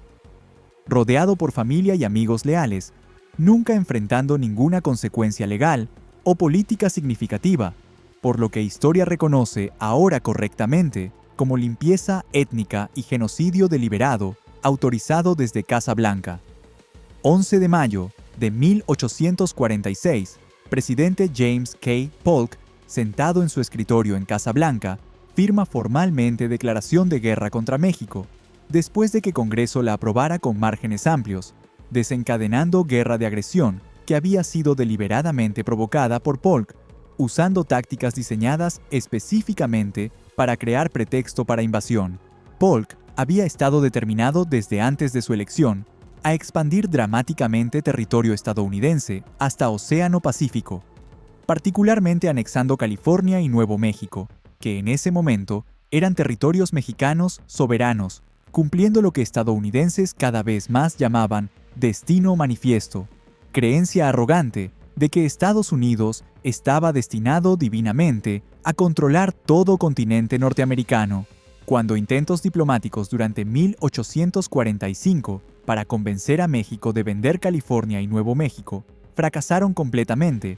México razonablemente negándose a vender aproximadamente mitad de su territorio nacional, sin importar cuánto dinero Estados Unidos ofreciera. Polk deliberadamente ordena tropas estadounidenses bajo General Zachary Taylor para marchar desde territorio estadounidense indisputado hacia territorio que México y Estados Unidos ambos reclamaban entre Ríos Nueces y Río Grande en lo que ahora es sur de Texas. Esta área era territorio disputado porque República de Texas, que había declarado independencia de México en 1836 y fue anexada por Estados Unidos en 1845, afirmaba que su frontera sur era Río Grande, mientras México argumentaba que frontera históricamente había sido Río Nueces más al norte y que por tanto área entre dos ríos era territorio mexicano que tropas estadounidenses estaban invadiendo. Polk sabe perfectamente que ordenar tropas estadounidenses hacia este territorio disputado provocará casi ciertamente respuesta militar de México, exactamente lo que quiere, un incidente que puede presentar al público estadounidense y Congreso como agresión mexicana que justifica guerra, y México, absolutamente predeciblemente, responde a lo que razonablemente considera invasión estadounidense de territorio mexicano, enviando fuerzas militares que atacan tropas de Taylor en abril de 1846. Polk inmediatamente va ante sesión conjunta del Congreso, el 11 de mayo, y presenta mensaje de guerra cuidadosamente elaborado que declara falsamente que México ha invadido nuestro territorio y derramado sangre americana en suelo americano. Mentira calculada que Polk sabe personalmente es falsa, porque Taylor estaba operando en territorio que México había reclamado históricamente, pero que proporciona pretexto político necesario para obtener declaración de guerra. El Congreso vota abrumadoramente a favor de guerra, 173 a 14 en Cámara de Representantes, 40 a 2 en Senado. Solo unos pocos representantes valientes, incluyendo Abraham Lincoln, que era congresista de un término de Illinois, votan contra guerra y desafían públicamente narrativa de Polk, señalando correctamente que administración había provocado deliberadamente conflicto. La guerra México-estadounidense, que sigue desde mayo de 1846 hasta febrero de 1848, dura aproximadamente 2 años, resultando en aproximadamente 13,000 militares estadounidenses, muertos incluyendo aproximadamente 1,700 muertos en combate directo, mientras resto mueren de enfermedades endémicas en ejércitos del siglo XIX. Muertes militares mexicanas son estimadas en aproximadamente 25,000 significativamente más altas que estadounidenses, pero muertes civiles mexicanas fueron mucho mayores estimadas entre 10,000 y 20,000, aunque números precisos son imposibles, porque autoridades estadounidenses no se molestaron en contar sistemáticamente cuántos civiles mexicanos murieron considerándolos simplemente daño colateral. Muchos civiles mexicanos fueron asesinados deliberadamente por soldados estadounidenses en actos de violencia gratuita contra poblaciones indefensas, masacres en pueblos pequeños, violaciones de mujeres mexicanas que eran sistemáticas y raramente castigadas por oficiales estadounidenses, robos generalizados de propiedad civil, quema de aldeas completas en tácticas de tierra quemada diseñadas para aterrorizar poblaciones. Estas atrocidades fueron reportadas por oficiales estadounidenses en cartas y diarios, pero raramente castigadas. El Tratado de Guadalupe Hidalgo, firmado en febrero de 1848 para terminar guerra fuerza a México, bajo amenaza de que Estados Unidos simplemente tomaría todo el país si México se negaba a firmar, a ceder aproximadamente mitad de su territorio nacional total, más de 2,500,000 kilómetros cuadrados, incluyendo todo o partes de lo que eventualmente será California, Nevada, Utah, Arizona, Nuevo México, Colorado, Wyoming y confirmando control estadounidense sobre Texas. México también es forzado a renunciar todas reclamaciones sobre Texas hasta Río Grande. A cambio, Estados Unidos paga a México $15 millones más, asumir 3 millones adicionales en deudas. Total de 18 millones. Fracción diminuta del valor real de tierra que Estados Unidos estaba tomando. Para perspectiva, solo California valía muchos cientos de millones de dólares incluso antes del descubrimiento de oro, allí en 1848. La guerra de agresión de Polk, planificada meticulosamente en Casablanca, transformó permanentemente a Estados Unidos de nación, principalmente confinada al este del Mississippi, en potencia continental, que se extendía 3.000 kilómetros desde Atlántico hasta Pacífico, pero al costo de decenas de miles de vidas. Pero la decisión presidencial más consecuente y catastrófica tomada en Casablanca durante siglo XIX fue la de Abraham Lincoln en abril de 1861, cuando enfrentó crisis más grave en historia estadounidense, cuando 11 estados del sur se separan formalmente de Unión durante meses, entre su elección en noviembre de 1860 y su inauguración en marzo de 1861, formando Estados Confederados de América con propia constitución que explícitamente protege esclavitud permanentemente. Lincoln toma decisión monumentalmente importante en Casa Blanca, consultando con su gabinete, pero ultimadamente decidiendo personalmente que Unión debe ser preservada a cualquier costo, que secesión no puede ser tolerada legalmente bajo Constitución, que si es absolutamente necesario, usará fuerza militar masiva para obligar a estados del sur a regresar a Unión. Cuando fuerzas confederadas atacan Fort Sumter en Charleston, Carolina del Sur, el 12 de abril de 1861, forzando rendición de guarnición federal allí, Lincoln llama inmediatamente a 75.000 voluntarios de milicias estatales para suprimir rebelión y guerra civil americana. Comienza formalmente, conflicto que durará exactamente 4 años desde abril de 1861 hasta abril de 1865, resultando en destrucción más catastrófica y muertes más masivas de cualquier guerra en toda historia estadounidense, antes o desde entonces. Las cifras de muertes son simplemente asombrosas en su escala horrible. Aproximadamente 620.000 a 750.000 soldados estadounidenses,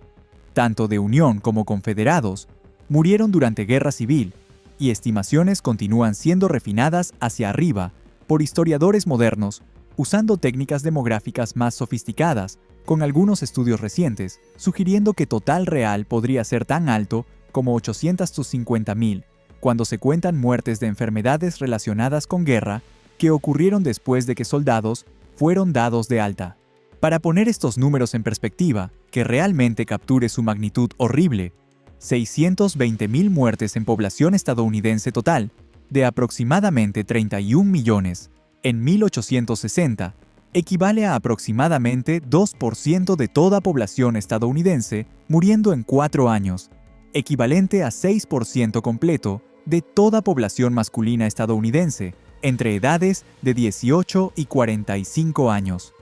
Si Estados Unidos sufriera proporciones de pérdida, equivalentes hoy, con población de aproximadamente 330 millones, sería equivalente a aproximadamente 6.600.000 personas, muriendo en 4 años más que todas muertes estadounidenses en todas guerras del siglo XX, combinadas incluyendo Primera Guerra Mundial, Segunda Guerra Mundial, Corea y Vietnam juntas. Y estas 620.000 muertes militares no son estadísticas abstractas, son padres jóvenes que nunca conocieron a sus hijos, hijos adolescentes enviados a luchar antes de cumplir 20 años, hermanos que se mataron entre sí cuando familias fueron divididas por lealtades. Ellos murieron de heridas de bala que perforaban pulmones, estómagos, cerebros causando agonías prolongadas, cuando medicina del siglo XIX no tenía anestesia adecuada ni antibióticos. Murieron de bombardeos de artillería que literalmente explotaban cuerpos en pedazos irreconocibles. Murieron atravesados por bayonetas en combate, cuerpo a cuerpo brutal. Las batallas individuales de guerra civil produjeron muertes en escalas difíciles de comprender. Batalla de Gettysburg, en Pensilvania, durante 3 días en julio de 1863, resultó en aproximadamente 51.000 soldados muertos, heridos o capturados combinados entre ambos lados, incluyendo aproximadamente 7.000 muertos directamente en campo de batalla, convirtiendo campos de granja rurales alrededor de Gettysburg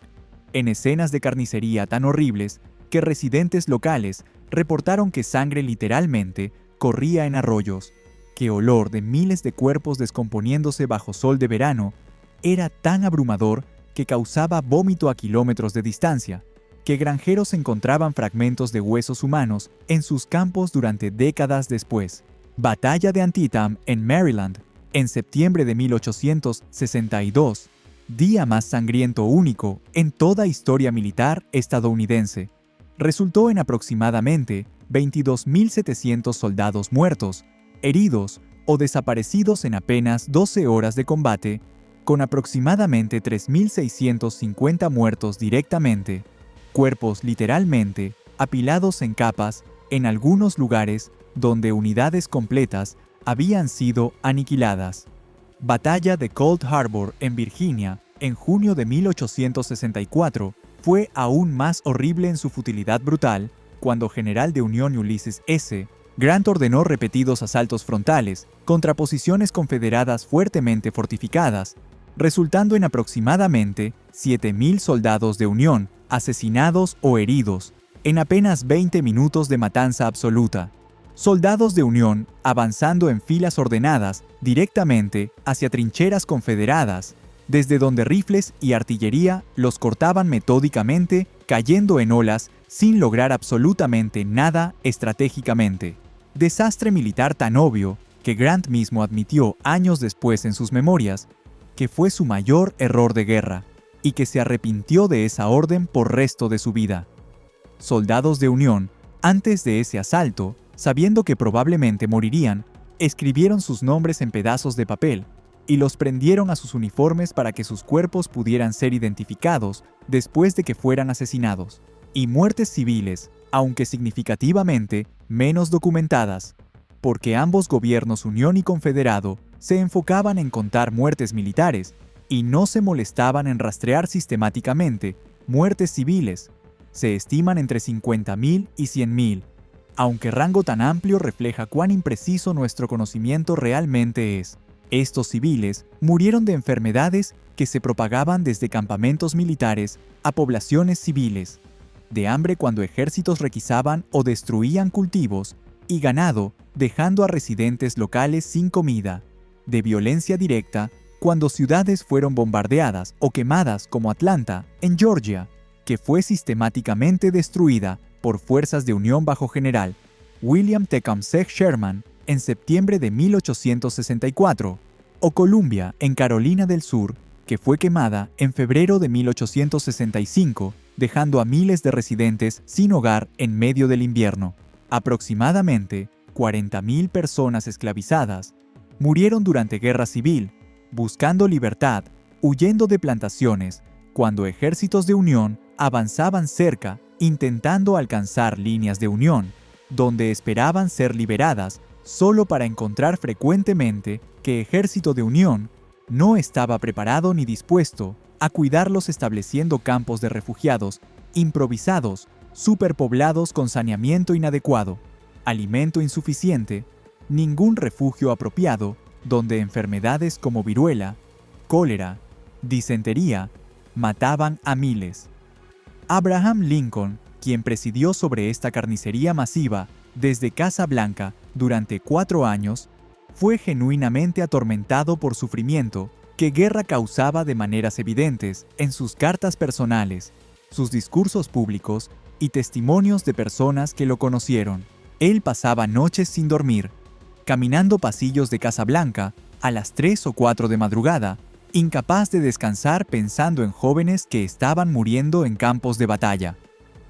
Él visitaba hospitales militares regularmente, donde veía directamente resultados de sus decisiones como comandante en jefe. Jóvenes de 20 años sin brazos, sin piernas, cuerpos mutilados por amputaciones, soldados agonizando de infecciones masivas en sus heridas, porque medicina del siglo XIX no tenía antibióticos, jóvenes gritando de dolor constante, muriendo lentamente en camas de hospital, lejos de familias. Lincoln escribió personalmente cientos de cartas a madres, esposas, padres que habían perdido hijos, esposos, intentando expresar gratitud nacional por su sacrificio, aunque sabía perfectamente que ninguna palabra podía compensar su pérdida o justificar adecuadamente por qué sus seres queridos tuvieron que morir.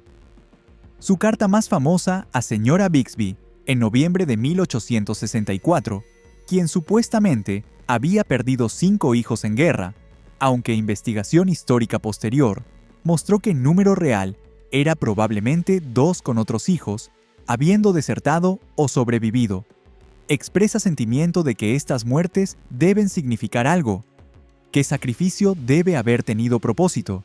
pero Carta también revela implícitamente cuán inadecuada cualquier justificación realmente es, y Lincoln tomó decisión más importante de toda guerra, transformándola fundamentalmente de guerra simplemente para preservar unión, en guerra también para abolir esclavitud cuando emitió proclamación de emancipación, el 1 de enero de 1863, declarando que todas personas mantenidas como esclavos en estados que están en rebelión contra Estados Unidos son, y de aquí en adelante, serán libres. Esta proclama no liberó inmediatamente a todos esclavizados, porque técnicamente solo aplicaba a áreas controladas por Confederación, donde gobierno federal no podía hacerla cumplir, y no aplicaba a estados esclavistas fronterizos como Maryland, Delaware, Kentucky, Missouri, que permanecieron en unión, pero transformó fundamentalmente carácter moral de guerra, declarando que guerra ahora tenía propósito más alto que simplemente preservar unión, que estaba siendo luchada para terminar esclavitud, dándole así justificación moral que ayudaba a sostener apoyo del norte durante años adicionales de matanza. Esta decisión fue tomada por Lincoln trabajando en Casa Blanca, consultando extensivamente con su gabinete, pero últimamente siendo su decisión personal basada en su evaluación de que dar a guerra, propósito moral de terminar esclavitud, ayudaría políticamente en norte. Dañaría a Confederación al alentar rebeliones de esclavos y fugitivos masivos que desestabilizarían economía sureña y evitaría que Gran Bretaña y Francia reconocieran a Confederación como nación independiente, porque ninguna potencia europea querría ser vista apoyando nación explícitamente comprometida a preservar esclavitud cuando movimientos abolicionistas eran políticamente poderosos en Europa. 14 de abril de 1865, apenas 5 días después de que General Robert E. Lee se rindiera al General Ulysses S. Grant en Appomattox Courthouse, en Virginia, terminando efectivamente guerra civil. Abraham Lincoln es asesinado por John Wilkes Booth en Teatro Ford, en Washington, D.C. Booth, actor de 27 años, que es simpatizante, confederado, fanático, entra al palco presidencial durante representación de comedia Nuestro Primo Americano, aproximadamente a las 10:15 de noche, esperando hasta momento en obra, cuando sabe que habrá risas fuertes del público que ahogarán sonido del disparo, y dispara a Lincoln en parte posterior de su cabeza con pistola Derringer desde distancia de contacto.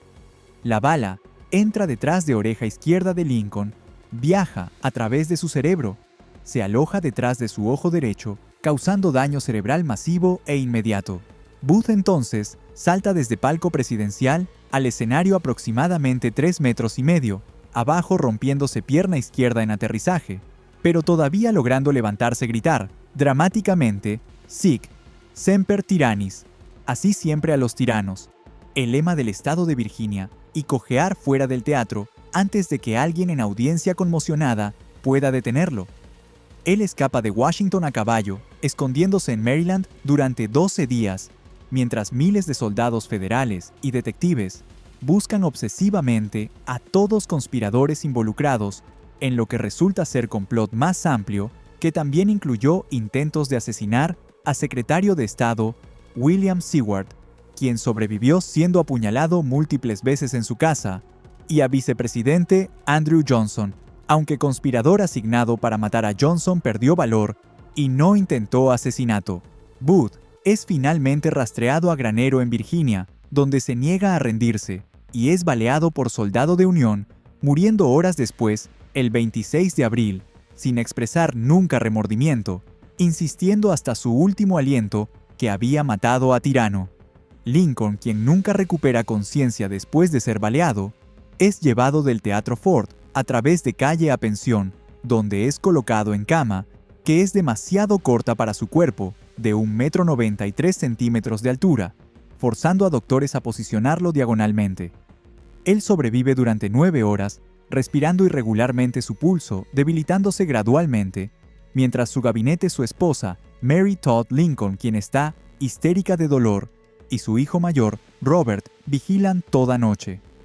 Abraham Lincoln es declarado muerto a las 7:22 de mañana del 15 de abril de 1865. Secretario de Guerra, Edwin Stanton, supuestamente pronuncia palabras. Ahora él pertenece a las edades, aunque historicidad de esta cita es debatida. Lincoln se convierte así en primer presidente estadounidense asesinado en función, estableciendo precedente horrible que sería repetido con James Garfield en 1881, William McKinley en 1901 y John F. Kennedy en 1963. El cuerpo de Lincoln es llevado de regreso a Casa Blanca, donde yace en estado en Sala Este, la misma habitación grande que había sido usada para recepciones elegantes durante su presidencia, ahora transformada en capilla funeraria, drapeada completamente en negro. Aproximadamente 25,000 personas hacen fila durante horas, muchas esperando 4 o 5 horas para pasar por ataúd abierto y presentar sus respetos finales al presidente que había salvado Unión y liberado esclavos. Pero los eventos oscuros en Casa Blanca no terminan con muerte y asesinato presidencial. Hay otra dimensión de oscuridad que es menos sobre decisiones políticas de vida o muerte y más sobre algo que desafía explicación racional, reportes extraordinariamente persistentes durante más de 200 años de actividad paranormal dentro del edificio, fantasmas o presencias paranormal dentro del edificio, fantasmas o presencias inexplicables que presidentes, primeras damas, miembros del personal de alto nivel, dignatarios extranjeros visitantes y trabajadores comunes han reportado ver, escuchar, sentir o experimentar de formas que los han perturbado profundamente. Estos reportes son tan numerosos, tan consistentes en ciertos detalles específicos, a través de décadas de testigos que no tenían conocimiento de reportes previos, y vienen de fuentes tan creíbles, personas en posiciones de autoridad que tenían todo que perder socialmente y políticamente al admitir experiencias sobrenaturales, que incluso escépticos admiten que algo inusual parece ocurrir en Casa Blanca, aunque puedan diferir sobre si ese algo tiene causas sobrenaturales o explicaciones psicológicas y ambientales completamente naturales que todavía no entendemos bien. El fantasma más famoso, reportado más frecuentemente y aparentemente más activo de Casa Blanca, es sin sorpresa Abraham Lincoln, cuya presencia ha sido reportada de múltiples maneras diferentes por docenas de testigos creíbles, desde prácticamente inmediatamente después de su asesinato en 1865 hasta tiempos modernos sorprendentemente recientes. Grace Coolidge. Primera dama, elegante e inteligente durante presidencia de su esposo, Calvin Coolidge, en años 1920, afirmó públicamente en entrevistas posteriores que vio claramente figura de Abraham Lincoln parado en ventana del despacho oval, mirando hacia afuera con sus manos claspeadas, características detrás de su espalda, en postura que fotografías históricas muestran que él frecuentemente adoptaba, figura suficientemente clara que ella reconoció inmediatamente que era Lincoln por su altura distintiva de 1,93 m y su silueta inconfundible. Cuando ella se acercó sorprendida para investigar más de cerca, figura, desapareció completamente. Grace Coolidge, quien era conocida como mujer práctica sensata, bien educada, sin ninguna inclinación hacia misticismo, espiritualismo o superstición, insistió por resto de su larga vida que definitivamente vio a Abraham Lincoln ese día en 1929, que no fue truco de luz solar a través de ventanas ni su imaginación ni sueño, sino figura tridimensional tan claramente visible como cualquier persona viva. Un incidente aún más dramático y perturbador fue reportado por Reina Wilhelmina de Países Bajos durante su visita de Estado a Estados Unidos en años 1940, cuando estaba quedándose en Casablanca como invitada del presidente Franklin Roosevelt y su esposa Eleanor. Wilhelmina estaba durmiendo en famoso dormitorio Lincoln, habitación de invitados en segundo piso de Casablanca, que está decorada en estilo del período de Lincoln y que contiene cama masiva, donde Lincoln supuestamente durmió, aunque evidencia histórica precisa para exactamente cuál cama usó. Lincoln es incierta y debatida por historiadores. Según relato detallado de Wilhelmina, que ella repitió consistentemente durante años en conversaciones privadas y eventualmente en entrevista publicada, ella fue despertada aproximadamente a medianoche por golpe firme e inconfundible en puerta de madera de su habitación, asumiendo razonablemente que era miembro del personal de Casablanca con algún mensaje urgente o necesidad. Ella se levantó de cama, caminó a través de habitación oscura, abrió puerta y se encontró cara a cara con Abraham Lincoln completo, con su traje negro característico, su barba distintiva y su sombrero de copa alta, que lo hacía parecer incluso más alto que su altura ya impresionante, parado en pasillo iluminado por lámparas tenues, mirándola directamente, con expresión solemne. Wilhelmina, comprensiblemente aterrorizada por esta aparición completamente inesperada, se desmayó inmediatamente, colapsando en piso de su habitación.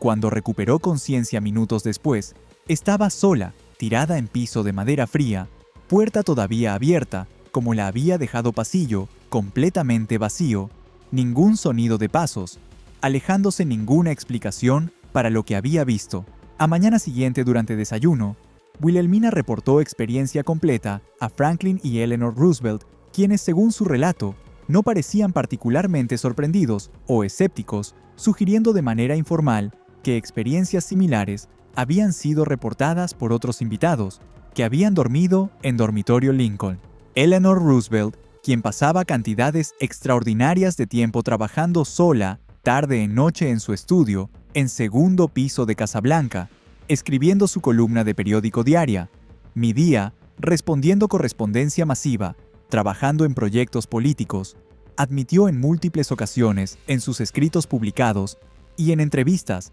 que frecuentemente sentía presencia invisible en ciertas habitaciones de Casablanca, particularmente en dormitorio Lincoln y en pasillo del segundo piso, cerca de él, sensación persistente de ser observada cuidadosamente por alguien que no podía ver, como si ojos invisibles estuvieran siguiendo sus movimientos. Ella describió esta sensación como no amenazante, pero definitivamente perturbadora, suficientemente fuerte, que prefería no trabajar en dormitorio Lincoln, incluso cuando habría sido conveniente, eligiendo en cambio trabajar en su propio estudio, donde sensación era menos intensa. Eleanor nunca afirmó ver realmente aparición completa de Lincoln, como algunos otros reportaron, pero describió estas experiencias de sentir presencia invisible lo suficientemente frecuentemente en sus cartas y entrevistas que su personal era completamente consciente de que ciertas habitaciones la hacían incómoda. Presidente Harry Truman, quien generalmente era conocido como hombre práctico escéptico, con pies en tierra, sin inclinación hacia creencias sobrenaturales, escribió múltiples cartas detalladas a su esposa Bess y su hija Margaret, describiendo ruidos completamente inexplicables en Casablanca, particularmente pasos pesados y distintos, resonando en pasillos del segundo piso durante primeras horas de madrugada, cuando él sabía con absoluta certeza que ninguna otra persona estaba despierta o moviéndose en esa área del edificio. En carta específica a Bess, fechada en junio de 1945, apenas 2 meses después de asumir presidencia, Truman escribió explícitamente sobre escuchar pasos distintos acercándose a puerta de su dormitorio, aproximadamente a las 4 de madrugada, pasos que sonaban exactamente como botas pesadas de hombre grande, caminando deliberadamente por pasillo alfombrado, pasos que se detuvieron directamente fuera de su puerta cerrada. pensando inicialmente que era miembro del servicio secreto o personal de Casa Blanca con mensaje urgente sobre alguna crisis internacional o doméstica. Truman se levantó rápidamente de cama y abrió puerta inmediatamente, pero pasillo estaba completamente vacío, completamente silencioso, sin nadie visible en ninguna dirección, ningún sonido de pasos, alejándose rápidamente, como sería lógico si alguien hubiera golpeado, y luego caminado. Este patrón de escuchar pasos acercándose a su puerta, seguidos por encontrar pasillos vacíos, cuando investigaba, ocurrió múltiples veces durante presidencia de Truman, siempre a horas similares en madrugada, entre 3 y 5, siempre con mismo patrón.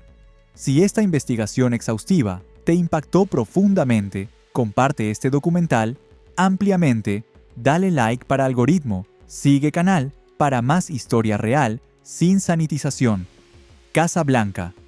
No es solo edificio arquitectónico, es monumento físico a contradicciones estadounidenses fundamentales, construida literalmente por manos encadenadas para albergar líderes que proclamaban libertad universal. Esta verdad histórica debe ser conocida universalmente, recordada permanentemente, enseñada honestamente a futuras generaciones, sin sanitización patriótica ni excusas nacionalistas, porque solo confrontando verdad completa de nuestro pasado podemos aspirar a futuro más justo. La Casa Blanca permanece como testimonio arquitectónico de que incluso nuestros símbolos más venerados frecuentemente esconden oscuridad profunda bajo superficies blancas inmaculadas.